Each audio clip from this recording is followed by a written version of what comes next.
Comment se prennent les décisions? Sont-elles toujours le résultat d'une approche pensée après analyse des différentes possibilités et de leurs conséquences? Les plus âgés ont connu l'époque où la décision, en milieu rural, se prenait entre le notable et l'ingénieur. Le notable, c'était le maire ou le conseiller général, ou les deux.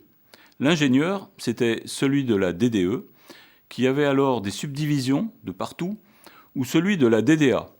Ces deux-là étaient parfois en concurrence, sous l'égide du préfet. Et avant la décentralisation, le préfet était juge non seulement de la légalité, mais aussi de l'opportunité des décisions.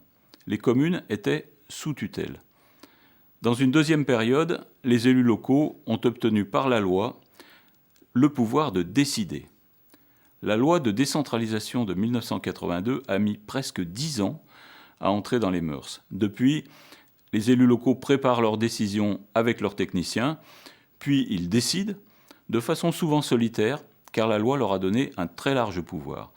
Pour décider, ils utilisent leur système personnel de valeurs. Dans le meilleur des cas, ils vont s'interroger sur l'utilité de la chose et sur son coût.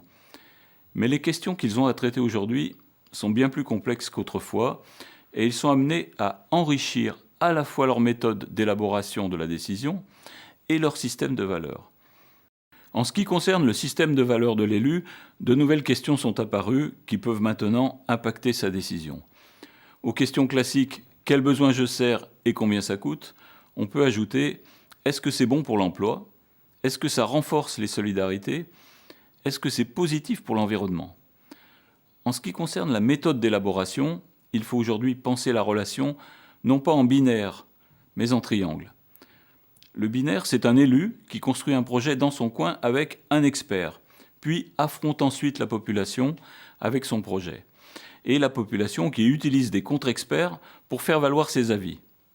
Mais on peut passer à une relation en triangle dans laquelle, dès la construction du projet, les élus, les experts et la population travaillent ensemble avec des objectifs clairs et un calendrier partagé. Un projet élaboré dans ce cadre va sortir plus vite, avec un temps d'élaboration un peu plus long, mais avec une acceptation immédiate et solide. Et si ce projet est également efficace, solidaire et écologiquement responsable, on est en présence d'un projet de développement durable.